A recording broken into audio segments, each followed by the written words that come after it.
Alright, I think I'm going to put this video on YouTube, another in the series, Why People Laugh at Atheists. It's got Professor Ant on it, so I figure, well, what the hell, we'll put it on YouTube. And I kind of want to shove it in people's faces a little bit on YouTube. It's about YouTube atheists, so I'll shove it in your face. But yeah, in future, I'm going to try to put most of these videos will be on the website, so go there if you're interested in the missing numbers. So anyway, on to the show. Alright, hit the button. I'm going to do another one, number 6. Okay, this was basically the Circle of Life version, the Fable version. But it'll be Andy and Corey. Yeah, Andy and Corey. So anyway, let's do this one real quick. This one's a quick video, so we can do it really quick. Life has meaning. How do we deal with that statement? Well, I think it's fairly easy how we deal with it. 2 words prove it. Okay. Life is meaningless. Can't we deal with that one the same way? If not, why not? Yeah, so using the words meaning, right? So these are atheists, right? They can't even, again, no clinical vernacular. So instead of saying, does it have an intelligent design purpose, was it constructed to accomplish something by something that had knowledge of what it was doing? Yeah, I think we can answer that without any reasonable doubt, beyond a reasonable doubt. So here he's saying, life has meaning, an act of blind faith. If it is, then so is life has no meaning. So he's basically saying right here that if you believe in evolution as an atheist, if you believe, okay, that life, if you believe in abiogenesis, that life is really just the byproduct of chemistry, that as a inspiration, it has nothing more behind it than the little spot on Jupiter, or emeralds, or any other chemical manifestation. So if you see patterns in rocks, or geometry in some sort of chemistry, that life is basically the product of that. That it's just chemistry. Now if you believe that, because every single bit of evidence points to that truth, he's saying that's the same thing as faith. That's the same thing as believing in a God and a heaven and a hell and all that crap. It's an act of faith. It's now your belief system is somehow incredible, or just as credible as anything somebody just makes up. Yeah, so these are atheists. This is what atheists support. Again, 5 likes, no dislikes. So they like to hear this kind of crap. They like to be told that evolution is a faith theory. These are atheists, right? Yeah. So I mean, they even get less about the what's at stake here than the Christians. They have just no clue what's at stake here. They're like, oh, you mean we're really talking about the meaning of life? And it completely escapes them. It escapes them. It just escapes. Just right over their heads. You know, they're the fucking kids in the room. The atheists are the fucking children here.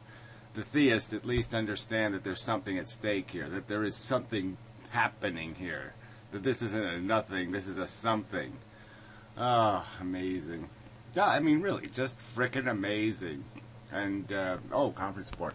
The strange case of he, God, in the right time. In the nighttime. He, God, in the nighttime. I guess that's a quote from some sort of bullshit. But way to be obtuse. Thank you. Appreciate it. So anyway, just absolute rubbish. So anyway, let's break this meaning thing down into some kind of simpler language. Okay, something more explicit. The real game is, does life have a function? Okay, it's this thing on planet Earth. That's what the evidence points to. It's a thing on planet Earth. There's a replicating molecule 4 billion years ago. It has evolved into these eccentric, animated, reflexive organisms that have a consciousness that is capable of feeling and thinking. This is what's taken place over 4 billion years on the surface of planet Earth. Now, does that stuff on the surface of planet Earth have a function? Does it do something? Does it produce something? Okay? Beyond something that is of innate value, of innate, do more of it, have it. We need it. Something needs it. Some prescription, some logical prescription. If there was a Mr. Spock in space, he would say, yes, it is good. Like God, he would point to it and say, yes, it is good. And he wouldn't say it because he made it. He'd say it because he sees purpose in it, or function in it, or that it's doing something that needs to be done. That if that thing that it's doing doesn't get done, that somehow there'll be something missing, something wrong. So we're already in trouble, right? Because the only way something can be missing or wrong or any of that stuff is some sentience has to be around to be impacted by it. So first off, you'd have to conclude, atheists, that there's a consciousness somewhere going, oh, I really hope life wins. You'd have to do that. That's the only way you could make sense out of the function of life and say it's necessary or it needs to exist. That it embetterizes the universe. The only way it could possibly embetterize the universe is that it has to make something else happy. It has to please the universe somehow. And the only way it can please the universe somehow is there has to be a bunch of other sentient crap somewhere going, I hope life wins. I mean, you understand that? Unfortunately, this need stuff always does end up circular. You end up justifying a need with some other need. The need needs to be needed. Needs to be needed, needs to be needed, needs to be needed. So it's always circular, self-justifying, not justified by some other function. But let's concede that there's some element of life that's, valuable, that somehow is innately a good thing. We know that there's a ton of bad stuff happening for the price of it. And so it's still going to be an equation of functionality. It's still going to be like you look at the car, you judge its fuel economy, and if you find out it's consuming 670,000 gallons of gasoline to move 4.5 feet, you say, no, do not turn that car on. That's simple. It's not that complicated. So those are your two issues. First, you have to make a God to make it functional, because it doesn't do anything. The universe doesn't need it. Okay, the need is in your perception, and that's the only place it exists. When you're gone, the need is gone. When life doesn't exist, when humans don't exist on planet Earth, there's no need for life to exist. If Mars just had tyrannosauruses and less on it, a bunch of animals just eating each other, you wouldn't sit there logically and go, oh yeah, that's a great idea. Let's make more of those. Let's make more planets where, yes, the circle of life takes place, like the movie, the circle of life. The antelope eat the grass, and the lions eat the antelope, and the lions die and turn into grass. So the antelopes can eat them and shit them, and then the whole circle of life crap. And it's just that. It's crap. It's self-justifying consumption. It's just basically, it's basically a fairy tale where it's just a big lose all over the place, and they just dress it up and make it sound like it's something good. Let's call it a circle of life. When actually it's just a frickin' meat grinder. That's all it is. It grinds meat. And so let's call it circle of life. I could sell meat grinders in the store. I'll just call them the circle of life. Right? Just because it sounds good. That's all. So this is all made out of nothing. So this is what atheists do. They are living fables and fairy tales of purpose and function. And these are the important words. Of intention, of wisdom, of intelligence. Presumed through faith. Exactly. No evidence of any of those things. No evidence of created purpose. No evidence of knowledgeable creation. No, it is slop. It is basically a biological function. You don't sit there and look at something that flies out of your butt and say, wow, isn't that a brilliant design? You really don't. And that's what life is. Life is a ground beef, All right, so we'll play some of this Professor Anton. We'll just jump around. It's all jibber jabber anyway. And we'll just get to the magic end. Going on about what does it mean to say that you bring someone into existence? And as much as I don't want to participate in the natalist, anti-natalist Blah, blah, blah, blah. debate, I find it all too reductive and too overstated. Okay, and right. Too reductive. This is a key too much word dogma. again. So again, atheists can't deal with reduction. They don't like the challenge of dissection. And that's what reduction is. Let's just get to the truth of it. All right, it's just basically tearing it apart, looking at how it functions, looking at the details, looking at the truth. That's what reductionism is. It's nothing else than that. It's looking at the parts. And atheists are somehow, that's a scary concept. We don't want to be accountable for that. Yeah. Let's look at the price of the war. No, let's not look at the price. Let's not look at the dead bodies or the dead babies or the dead anything else. Let's just pretend it was all okay. It's like a fairy tale, like Little Red Riding Hood, right?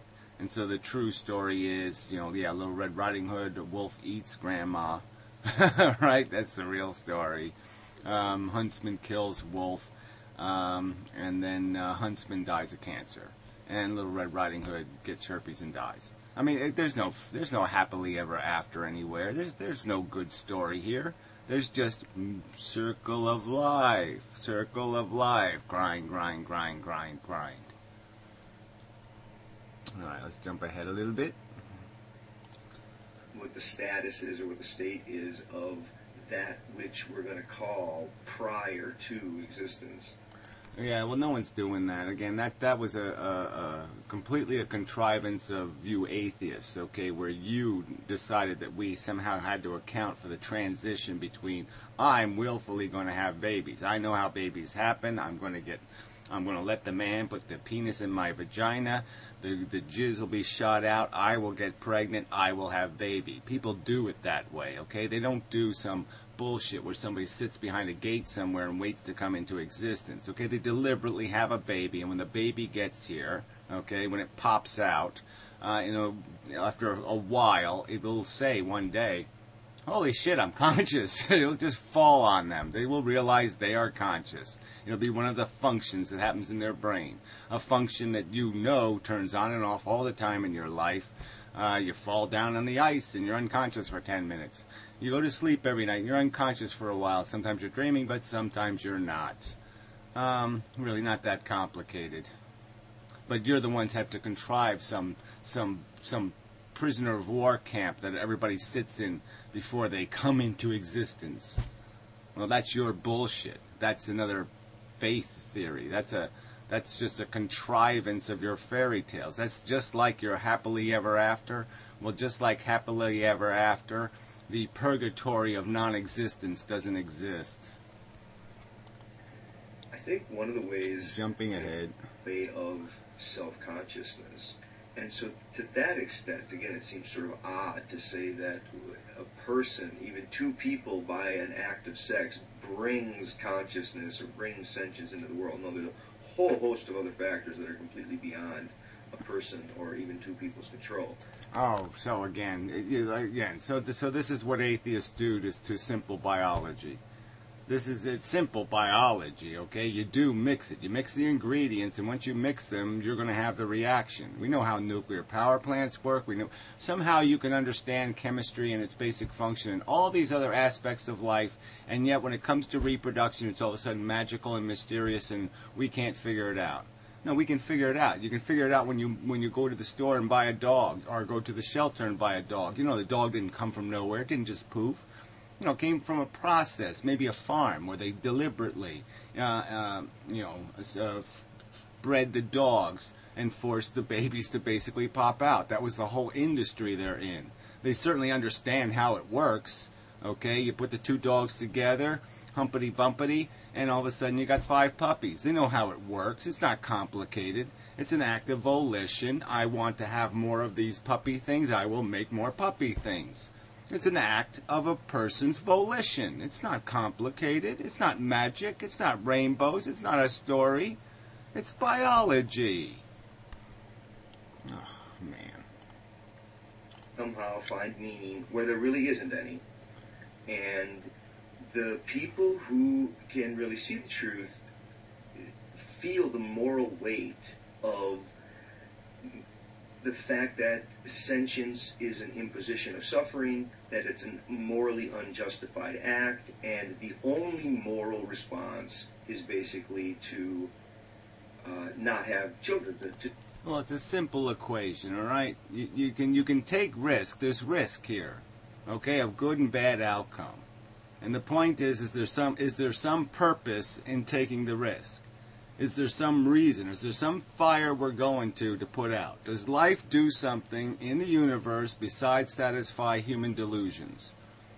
Besides human delusions, is there anything else that life is doing on Earth for anything anywhere? That's the simple question. And the simple answer is, of course, not. Just as the missing Martians aren't missed, okay, the missing Earthlings will not be missed. All right? They don't function. They don't do anything beyond satisfy delusions in human heads. There's nothing else going on here but satisfying delusions in human heads. All right? And do you subject something to risk for that purpose? Do you risk harming for that purpose, to satisfy a delusion, a need? Okay, and that's all that's being done here. It's all selfish circle of life. That's all that's here. There's nothing else. There's just selfishness grinding new babies out. There's no intelligent function. There's no intelligent purpose. There's no intelligent act. There's no intelligent will. None of this has anything to do with doing what's right or doing what's wrong. It has to do with selfish people acting selfishly, period. And atheists are too stupid to concede that fundamental, factual truth. To gracefully bow out at this point. Again, this is sort of, I think, roughly the argument. Oh, yeah, whatever, roughly. We'll bow out of a risk equation. Again, you're just going to ignore the fact that this is about whether or not things should be subjected to risk for no purpose. This is like saying, shall I walk out into a lightning storm for no good reason? For none. I could just as well sit down and watch cartoons, happily ever after cartoons, or I'll go outside and try to get struck by lightning. There's no logic to it. There's no sense to it. And the only reason why somebody would do that is because of some selfish desire to do it. Period. Isn't yet in existence, and so how would you bring it into existence? And can you impose upon it? And people say, well, no. Well, look, this is imposing upon it as if it, again, exists in some non-existent place and then you impose upon it. Again, we know the process, and the implications of the process are quite obvious. If you keep turning the grinder, things will get ground up in it. We know the consequence. We know how the game is played. So it's just stupid. It's ignorant. It's preposterous to sit there and speculate about the fact of whether or not there's a risk. Of course there's a risk. Of course it happens to things that will exist. The idea that there is a future and that you're going to implicate it, again, is this an act of faith now? We're atheists are going to convert the future into an act of faith? No, it's not like that at all. It's that the deprivation of coming into existence can't be a harm because there is no you there. Okay, yeah. But then we're back to this, well, who would the imposition be upon? Well, again, like I said, there's to deny the fact that when somebody raises mice for laboratory experimentation, that they don't willfully and deliberately create the mice and then subject them to harm. To say that they have no implication in that behavior would be ludicrous. It's preposterously insane to say it isn't an act of deliberate, willful behavior. They know exactly what's going to happen. They know exactly for what purpose they've done it. It's not a mystery. And to say they haven't imposed on the mice, is that what you're going to be your argument, that they somehow didn't impose upon them, that misery isn't being imposed upon? This is like slave owners saying, well, the slaves are reproducing. I don't have anything to do with it. But yeah, I'm really glad I got extra slaves. Yeah, I mean, what? He wouldn't understand the mechanism. He wouldn't understand how the game is played. He's just going to sit there and pretend the slaves come from nowhere, and that he's not imposing because they just exist. Poof! Oh, there was one. Hey, there's a new one. Poof! I didn't make it happen. I think we could say bullshit together on that one, couldn't we? Couldn't we all say bullshit? Accept the person that would already be in existence. And then you ask, well, is it a forgivable imposition? Well, whatever. Forgiveness is silly in the context of circle of life. Circle, circle. If you're going to keep turning the handle, then no one's going to forgive you if you still got the gun in your hand and you still got bullets in the gun.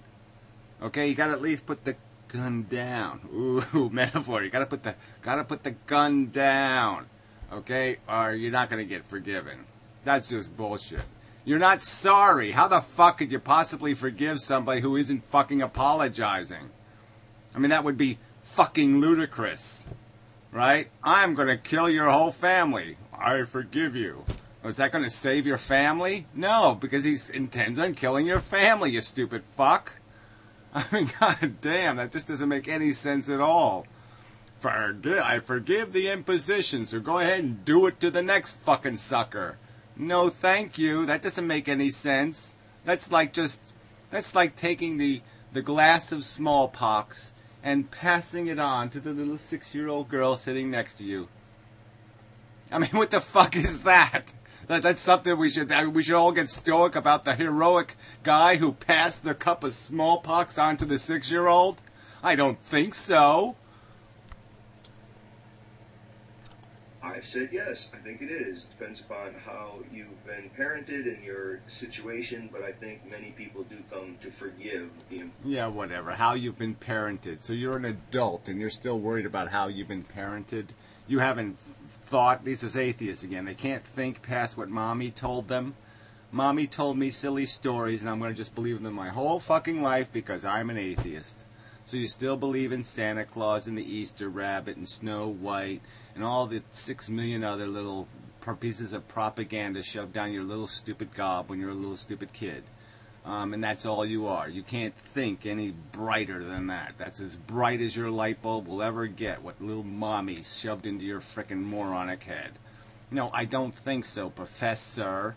Why are you even a professor if you think mommy decides what people understand in the world or what they think? Why are you a professor? It just sort of doesn't make any sense. It's like, oh yeah, go to school for 18 years, then go to special education, okay, special higher bibble-babble education, where I'll just validate that you are what mommy told you are. Sorry, no fucking sale. What we have to do is deal with the facts. There's facts in the world. We have to glean them out of the world, and then we have to analyze them and ask simple questions. Does this machine do anything? Does this thing really function well enough for us to keep the key, to turn the key on, to keep the thing running? Or is it just a mechanical, crazy whack device? It's a frickin' circle of lifer. That's what it is. And shouldn't we just sit there and turn the key off? It's not doing anything good. Your argument and ask if they, this anti-natalist giving the argument, would have been this hypothetical unborn, this non-yet existing person who keeps getting postulated in different ways in the argument, if we were to tell them, look, most people find life, I guess, reasonably... Whatever. The question to ask myself or for you to say is, first off, would I want to live the life of most people on planet Earth? So again, don't give me your most people crap of their personal opinion. I'm asking you directly, would you live their life? I don't think you would choose to. I don't think you'd say in non-existence and you'd say, oh, yeah, please, give me that Indonesian, die when you're 17 life, yeah, in a cement mixer. Yeah, sure you would. Sure you'd go for that African, 15 million different parasites living inside of you life. Sure you would. I mean, and again, this argument from popularity from professors is really interesting. You don't see the glaring holes in that idea of arguing from popular notions. And again, could we just go with the statistics? The smarter you are, the less children you have. That's a truth. The more educated you are, the less children you have. That's a truth. These are all, every factor points in that direction. Then we could just talk about the average person. How many people are on Prozac in the United States of America, the most flourishing, powerful, money-rich country in the world, and how many people are on fucking Prozac or Ritalin or some other fucking piece of chemistry to get them through their day? And how many lies and bits of propaganda they have to feed into their consciousness on a daily basis just to keep their little optimism wheels running. So don't be meat grinder. The fact that they don't know it's a meat grinder, the fact that you silly atheists are still living for Santa Claus dreams, I have no obligation to account for your stupidity. Your stupidity is a known fact. It's a known fact that if I challenge the average person to tell me, where the island of Africa is on a map, they won't be able to find it. The average person is a fucking imbecile, and I should listen to it. The average person thinks angels exist. So this is what atheists do. They point to the 70% who think fucking angels are coming to the rescue, and they tell me, well, they don't think you're right. Well, damn, isn't that not persuasive? Tolerable. Some people, I guess, claim to find it enjoyable. A good number of people claim that it's better to have not been. Again, I don't even care about that, right? Let's say their testimony actually had validity and they were actually happy. So what? How is their happiness any more meaningful than the non-existent Martian happiness? Has anybody shed a half a tear for the non-existent Martians? So again, we're back to it doesn't have any real meaning. It only has meaning because we're here to make it meaningful. That's the circle. We're self-justifying our own happiness. Our happiness isn't necessary. It's only necessary because we're frickin' here and we need it. Okay, but take away our need and there is no need. The need is not intrinsic. The need is completely a contrivance of our existence. So that's a big problem. A contrivance of our existence. Deal with that phrase. A contrivance of our existence. A byproduct of our existence. That's where the need comes from. It's a byproduct of the circle. Stop the circle, the need disappears. It doesn't exist as a reality. It only exists as a delusion in your frickin' heads. And you can't torture something for a delusion in your head. And that's the part of the equation that's important. How many people are you allowed to torture, okay, to satisfy a delusion of accomplishment? How many people are you allowed to torture to satisfy a delusion of accomplishment? How many people are you allowed to torture to satisfy a delusion of accomplishment? Answer me that. Answer me that, please, atheists. But we're going to make the decision for you because we think these few people... Well, quite obviously, the decision has to be made. This is like nuclear power. There's either going to be nuclear power plants or there won't be nuclear power plants. There's no half pregnant. Okay, so there's a decision to be made. And either way, the nature of the decision creates this imposition. But the truth is, there's a big difference between turning a key on and turning a key off. One is an act of aggression, one is an act of defense. So there's still that argument here, okay? There is a battle between the gladiators. The point is we can see which act came first. We can see which sword was thrusted first, and the circle of life was thrusted first. Okay, so if you're going to have children, it's an act of aggression. There's no doubt about it.